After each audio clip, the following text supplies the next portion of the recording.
Chapter 19. The next few weeks are pale and gloomy. I spend my days inside the house, staring at the walls, watching movies in my room. Long naps in the afternoon are a good way to pass the time. Haru hasn't shown up since we said goodbye. Not that I'm expecting him to anymore. I'll still find myself waiting out for him sometimes. It's hard keeping people off your mind when they've taken so much space in it. I've been trying to forget about him. I take all the things he's made me, place them inside a box, and shove it far back in the closet. I'm focusing more on myself these days. I start working on college applications again and send some of them out. I even applied to a few places outside of Illinois, one of them in New York City. I'm not sure what I'll do if I get accepted, but I won't have to decide for a few months anyway. The film scholarship has been on my mind, the one I told Jasmine about. The deadline passed a few days ago and I never submitted anything, but they just sent out an email extending the deadline to next week. This gives me another chance to produce something. Well, I don't have time to go out to film anything. I have folders of unused videos I could potentially piece together into something interesting. I just have to come up with an idea. I spend the next few days working on nothing else but the scholarship. It's cold out when I arrive at the theater. I see my breath in front of me as I push through the doors.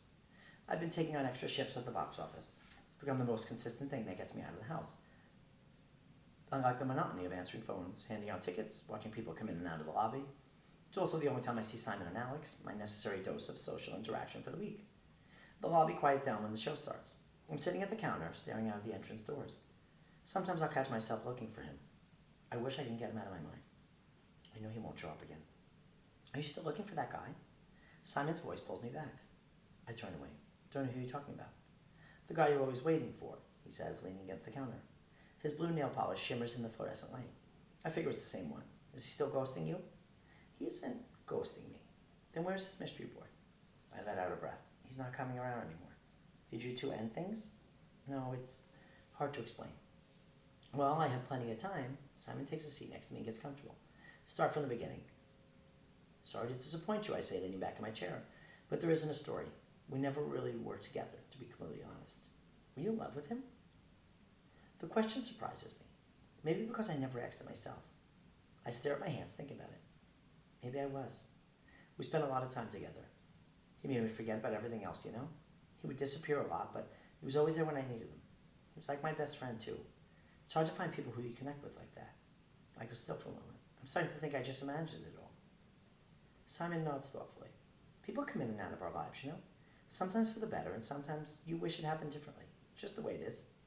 How do you deal with it? I just cut my losses, he said with a shrug. Move on to the next guy who will probably disappoint me too. It's the circle of life. I mean, how long are you going to cry over the same guy? Throw that dead fish back in the sea. I say nothing. And that's what we have friends for anyway, he says, playfully hitting my shoulder. I smile a little. Simon rises from his chair. At the very least, you have to stop moping around here, he said. You're killing the vibe. He grabs his phone from the counter. Alex and I are going to a party tonight.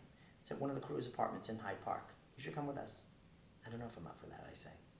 Simon shakes his head. It won't be like last time. My friend Scotty's at U Chicago. And it's not all theater people. You don't need to dress to the nines. Unless you want to, of course. But there won't be any Christians there. As far as I know, anyway. I mean, what else are you going to do? Stare longingly out the window all night? I let out another breath. I was planning to go home and watch another movie, maybe work on the film scholarship application. But Simon has already invited me out a few times. I don't want to keep saying no, especially when he's making the effort to hang out with me. It might be nice to take my mind off things for a couple of hours. Okay, I'll come. But I probably can't stay too long. Simon smiles. Perfect, we can split an Uber. We get off work a few hours later. I change my shirt and meet Simon at the counter where the car is waiting for us. Alex texted a few minutes ago letting us know she's already on the way.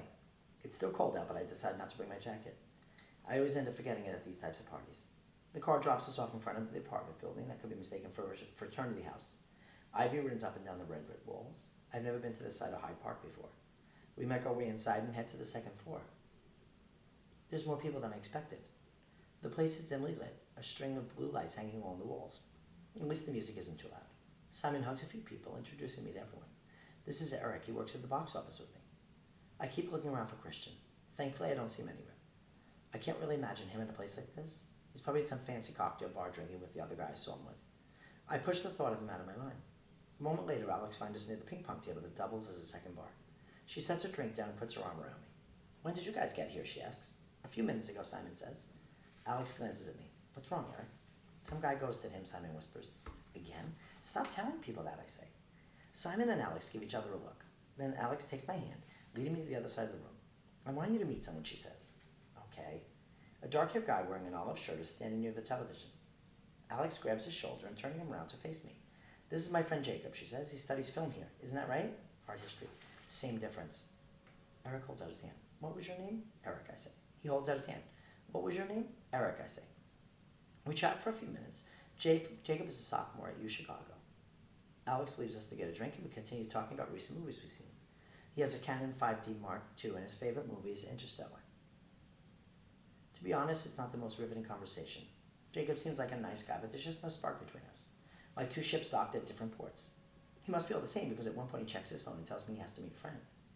I wander around the party to see if I know anyone. There's a make-your-own cocktail bar in the kitchen, but I don't really feel like drinking anything. I find Simon in the corner of another room sitting rather closely with some guy whispering into his neck. I leave him alone and go looking for Alex. There are so many rooms in the store and I can't seem to find her anywhere. Another slow song comes on. I stand in the doorway watching people pair up as the mood of the room changes. I know I haven't been here very long, but maybe I could slip out without anybody noticing. Simon seems distracted enough. Even Jacob appears to have found new company. He's making out with some random guy on the sofa. I stand in a few more minutes, pretending to check my phone, and then I decide it's time to go. The moment I step out of the apartment, someone calls my name, but the voice isn't familiar. I turn around and see someone coming toward me. The second I recognize who it is, I go completely still. Leighton steps out of the apartment, letting the door close behind me. His blonde hair looks almost yellow in the hallway light. I don't remember the last time we saw each other. Must have been the week after Daniel's death. For a brief moment, I considered turning down the stairwell, pretending I didn't hear him, but it's too late. "Hey, man," he says, "surprised to see you here." "Yeah, same to you." We don't shake hands or anything. Even though we both knew Daniel, we've only met a few times. "How have you been?" he asks. "All right," I say.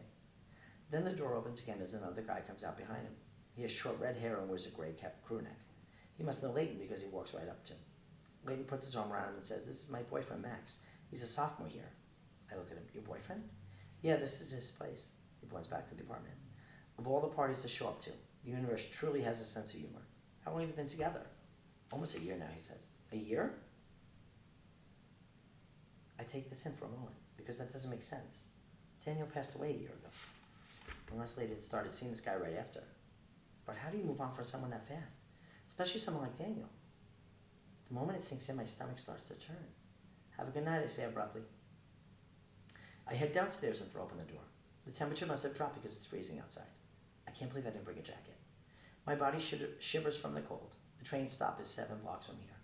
I cross my arms as I make my way down the street. The thought of Leighton fills me with anger. How could you forget about Daniel already? Basically moved on to some other guy the next day. Meanwhile, I barely go a second without thinking about him. I still look through the photos of him when I'm alone. It only goes to show Leighton never cared about him the way I did. But I guess none of that even mattered because Daniel still chose him in the end. A large bus pulls up along the sidewalk, but it's not the kind you want to wait at a stop for. The door slides open, music playing from the inside. I watch as the people step down in pairs, all of them dressed up for what looks like a formal. I'm about to walk off when 2 guys come out, holding hands, making me pause again. The one with wispy brown hair looks so much like Daniel.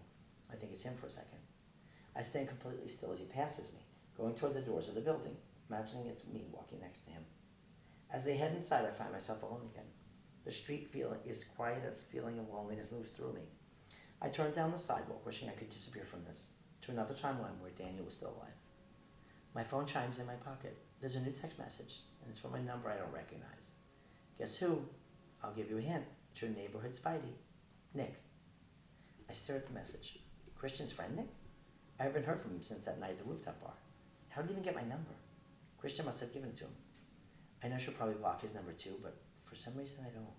I'm not sure why I'm doing this, but I text him back and said, "Hey, what have you been up to?" Nick responds almost immediately. "Waiting around for the chance to see you again. Let's grab a drink tonight." I hesitate and then I send him another text. "Where did you have in mind?" Nick sends me another text along with a location ping. He wants to meet at a restaurant in Lincoln Park. The place is called Charles Tuesday. I think about Haru for a moment. He would disapprove of the decision I'm about to make, but he's not around anymore, so it doesn't matter. I put the location into my phone and head to the train station.